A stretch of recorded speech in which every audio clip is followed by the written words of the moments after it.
December 16th, 1944. In the frozen forests of the Ardennes, American soldiers were jolted awake by artillery and panic. The German army, battered, outnumbered, and supposedly finished, had launched its final gamble. What followed became the Battle of the Bulge, the bloodiest battle in U.S. Army history. But here is the question few documentaries ask. Was this disaster inevitable? 3 weeks earlier, nearly 300 miles south, an American four-star general stood at the Rhine River, staring into Germany itself. His intelligence report showed abandoned bunkers, weak defenses, and a rare operational opening. He requested permission to cross. He was denied. His name was Jacob L. Devers, and what happened next may explain why the Bulge ever happened at all. By November 1944, General Jacob Devers commanded the U.S. 6th Army Group, a force often overlooked in popular histories of World War II. His troops, the U.S. 7th Army and the French 1st Army, had landed in southern France during Operation Dragoon and pushed relentlessly north through the Vosges Mountains. Unlike Patton's flamboyance or Bradley's quiet political mastery, Devers was a methodical professional. A West Point graduate, artillery expert, and former head of U.S. Army ground forces, he understood logistics as well as maneuver warfare. More importantly, he listened to intelligence officers. By late November, Devers' forward elements reached the Rhine River near Strasbourg. What they found stunned them. German resistance was thin. Units opposite the 6th Army Group were under strength, exhausted, and in some cases absent altogether. Intercepts and prisoner interrogations confirmed it. Germany had stripped the South to prepare something massive elsewhere.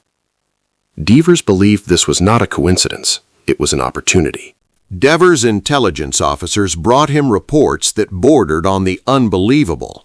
German units facing the Rhine were skeleton formations. West Wall fortifications, once feared as impenetrable, were in many sectors unmanned or poorly supplied. Fuel shortages paralyzed German mobility. Captured German officers admitted they expected an American attack from the south and were confused when it never came. One German commander later recalled his shock that the Americans simply stopped at the river. Devers drafted a proposal, a limited but aggressive Rhine crossing aimed at disrupting German reserves before they could be concentrated. He did not promise a dash to Berlin. He promised pressure Germany could not afford. But Supreme Headquarters saw the war differently. Eisenhower's strategy prioritized coalition balance, supply unity, and a broad front advance. Risk, especially political risk, was to be avoided. Devers' plan was received politely and quietly shelved. The order came down clearly: hold at the Rhine, do not advance. To Devers, it felt like intelligence without authority, knowledge stripped of permission. General Dwight D. Eisenhower did not ignore Devers. He overruled him deliberately. From Schaeff's perspective, the war had to be managed as much as fought. British commanders feared overextension. French political leaders worried about losses on their soil. Supply lines were stretched thin after months of rapid advance. Most critically, Eisenhower believed Germany no longer had the strength for a major counteroffensive. Intelligence assessments concluded the enemy was near collapse. Holding firm, conserving strength, and advancing evenly across the front seemed the safest course. But safety has a cost.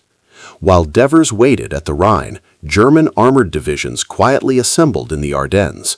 Fuel was hoarded, units rested, operational secrecy was enforced with brutal discipline. The very thinning Devers observed in the south was the precondition for what would follow in the north.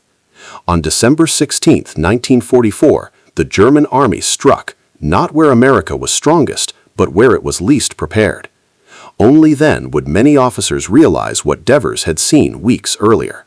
In the early hours of December 16, 1944, German artillery ripped through the quiet of the Ardennes. Fog, snow, and silence had concealed one of the most concentrated assaults of the war. American divisions, many newly arrived and under strength, were hit simultaneously across a narrow front. Reports flooded Allied headquarters, entire units surrounded, command posts overrun, supply depots lost. German armor pushed westward, aiming not merely to break lines, but to fracture Allied unity itself. At Schaeff, disbelief turned into urgency. This was not the exhausted enemy intelligence had predicted. It was a calculated gamble, and it was working. Far to the south, Jacob Devers read the same reports with a grim clarity. The pattern was unmistakable. German strength had not vanished. It had been redistributed.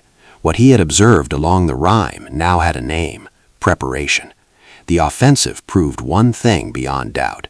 Germany still had the capacity to strike, if given time and space. As the Battle of the Bulge intensified, Devers' opportunity evaporated. German units previously absent from the southern front were now fully committed in the north. Any Rhine crossing in late December would face stiff resistance, precisely what Devers had hoped to prevent weeks earlier. Yet even now, Devers pressed his case. He argued that renewed pressure in the south could force Germany to divert forces away from the Bulge, shortening the battle and saving lives. His communications were measured, professional, and unmistakably urgent. But the Allied command structure was already in crisis mode. Patton's Third Army was ordered to pivot north. Bradley's command reeled under the initial shock. Eisenhower's priority was containment, not reconsideration. Devers complied, as he always had. His army group held its positions, guarding a front that no longer mattered strategically. The irony was cruel. The moment his warning was proven correct was also the moment it could no longer change the outcome. The Battle of the Bulge raged for 6 weeks. Over 600,000 American soldiers were committed. Casualties exceeded 80,000, killed, wounded, or captured. Entire towns were leveled. The German offensive ultimately failed, but the price was staggering. In its aftermath, the question quietly circulated among planners and historians alike: could this have been avoided? Devers never claimed certainty. He never promised victory. What he offered was disruption, pressure at the wrong place and the wrong time for Germany. Eisenhower, balancing coalition politics and strategic restraint, chose caution instead. Neither decision was reckless, neither was made in ignorance, but the consequences were real. The war continued into 1945, with the Rhine finally crossed under far heavier resistance. Devers' army group would advance, but only after the moment had passed. History would remember the Bulge as a German gamble. Fewer would remember the American decision that made it possible. By early January 1945, the German offensive had stalled. Fuel shortages, Allied air power, and relentless counterattacks bled the Bulge dry. At Supreme Headquarters, confidence slowly returned, but so did reassessment. Orders began to shift. Without fanfare or public explanation, restrictions on the southern front eased. Devers was authorized to advance again. No announcement followed.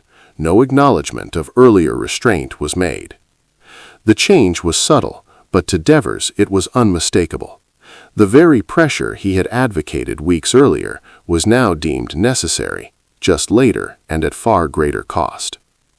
As the 6th Army Group resumed offensive operations, German resistance was noticeably stronger than before. Units that might have been disrupted in November now stood ready. The war would still be won, but the rhythm had changed. What might have been a sharp interruption had become a grinding inevitability. Jacob Devers was never part of the inner circle. Eisenhower, Bradley, and Patton shared years of professional history, mutual trust, and political alignment. Devers, despite his rank, remained peripheral, respected but not central. This mattered more than many realized. High command decisions were not made in isolation. They were shaped by relationships, reputations, and perceptions of reliability. Devers' caution, his lack of theatrical flair, and his insistence on intelligence-driven action did not inspire headlines or advocates. When historians later examined the halt at the Rhine, they found no single act of incompetence. Instead, they found something more familiar: committee judgment, coalition compromise, and institutional risk aversion. Devers did not protest publicly. He did not leak or complain.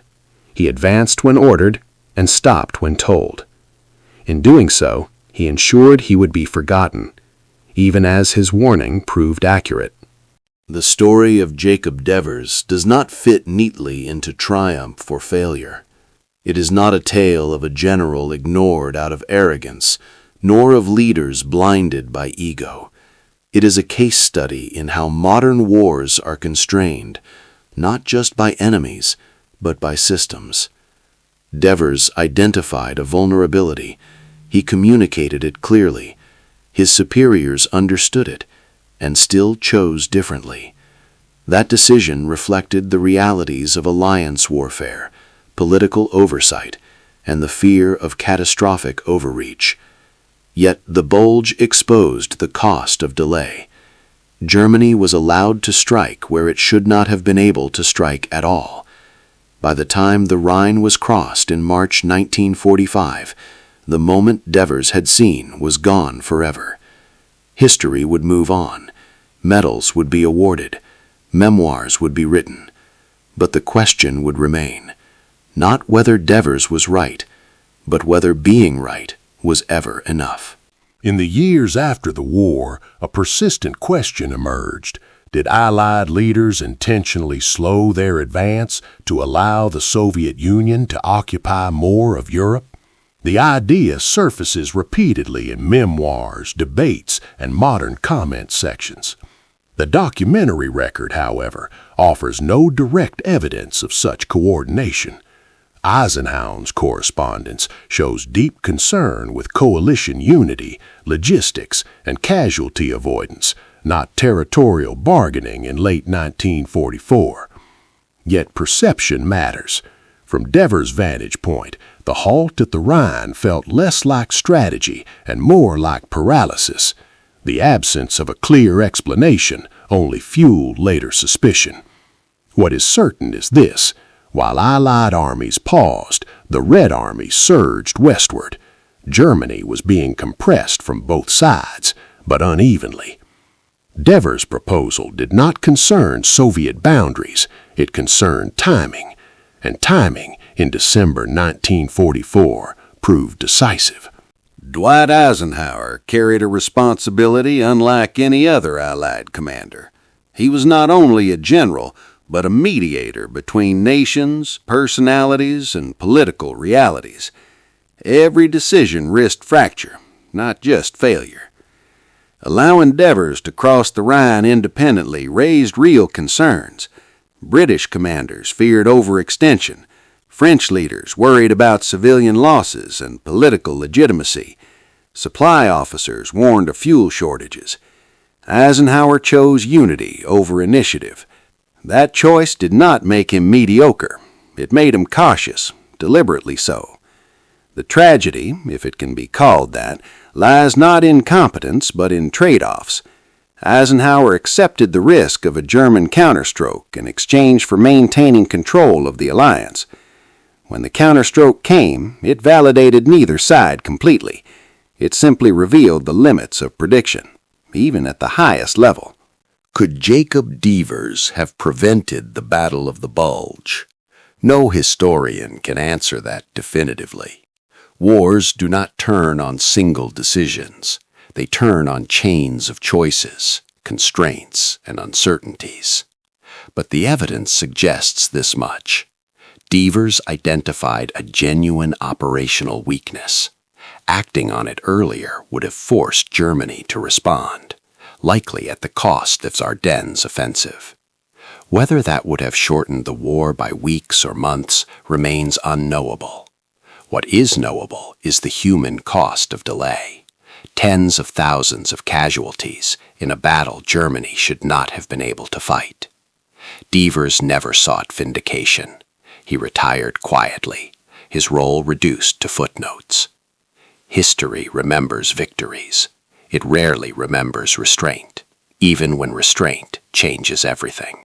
When the war ended in May 1945, the official story of victory was carefully streamlined. The narrative focused on unity, coordination, and decisive leadership. There was little room for internal disagreement, especially disagreement that suggested alternatives. Jacob Devers returned home without controversy, without memoirs attacking superiors, and without public campaigns for recognition. Unlike Patton or Bradley, he did not shape his legacy through interviews or political positioning. This silence mattered. Post-war histories leaned heavily on personal accounts from those who wrote the most and spoke the loudest. Devers, by contrast, faded quietly into administrative roles before retiring from public life. Without scandal or self-promotion, his most consequential moment, the halt at the Rhine, became a footnote rather than a debate. History did not suppress his story. It simply moved on without it. Decades later, historians began to ask different questions. With archives opened and operational reports declassified, scholars revisited decisions once treated as settled. Works like Decision at Strasbourg and General Jacob Devers, World War II's forgotten four-star, reframed the halt at the Rhine, not as a blunder, but as a missed opportunity shaped by caution and politics. These studies revealed that Devers was neither reckless nor ignored.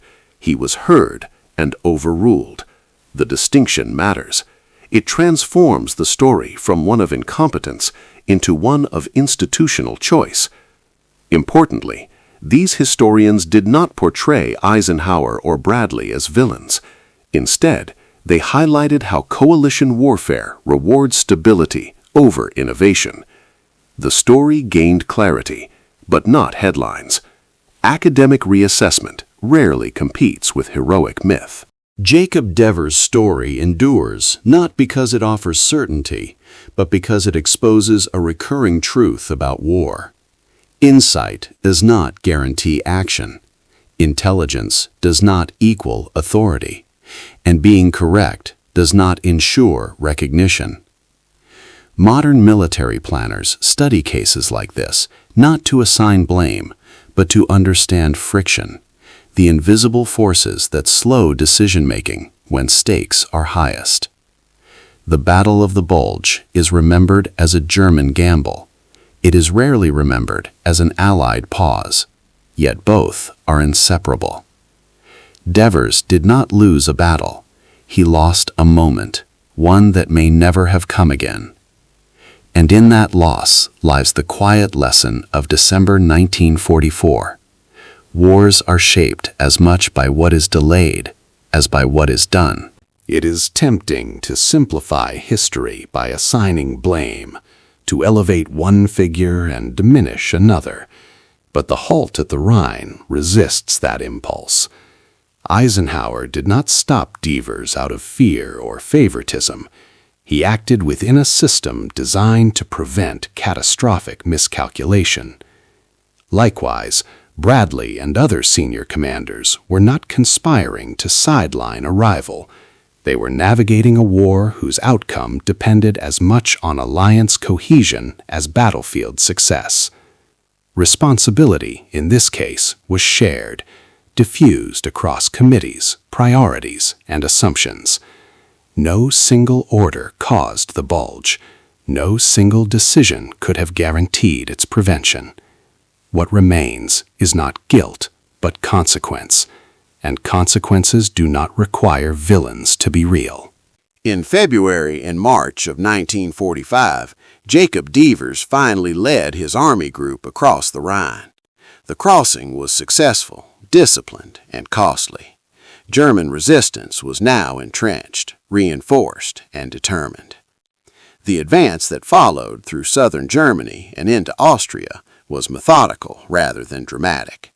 Devers' troops performed exactly as expected, professionally, efficiently, and without spectacle. There were no headlines, no sweeping declarations, only steady progress until Germany collapsed under the weight of converging Allied armies. Devers had proven his competence long before. This final campaign did not vindicate him, it confirmed him.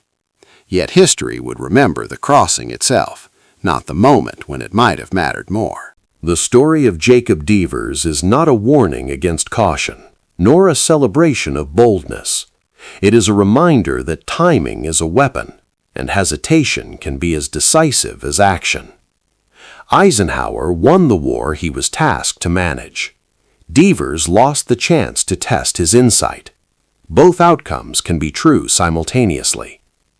The Battle of the Bulge will always be remembered for its heroism, suffering, and resilience. But beneath that memory lies a quieter truth. The battle was made possible not by German genius alone, but by an opening that briefly existed and closed. History does not record intentions. It records results. And sometimes, the most consequential moments are the ones that never happen. Jacob Devers never commanded the headlines of World War II. He did not lead a dramatic breakout, nor deliver speeches remembered for generations. What he offered instead was foresight, and foresight rarely survives without victory attached to it. When the war ended, medals and monuments followed outcomes, not alternatives. Devers' most important contribution was not an advance, but a warning, one that history would only recognize long after it no longer mattered. This is why his name remains unfamiliar to so many, not because he failed, but because he complied. He served within the system, respected authority, and accepted decisions he did not control. In doing so, he became invisible, a four-star general whose most consequential moment was defined by restraint rather than action. History often celebrates decisive victories while ignoring the narrow paths that led to them. The halt at the Rhine was one such path, a moment where intelligence, opportunity, and authority failed to align. Could the Battle of the Bulge have been prevented? The honest answer remains uncertain. But what is certain is that Jacob Devers recognized a vulnerability when it existed, and that recognition came at the right time. Eisenhower chose stability. Devers saw momentum. Both choices reflected the realities they faced. The Bulge ended in Allied victory, but at a cost measured in lives rather than territory. In December 1944, one general stood ready to cross into Germany. History chose another course. And in that choice lies the enduring lesson of this war. The future is shaped not only by the roads we take, but by the ones we decide not to.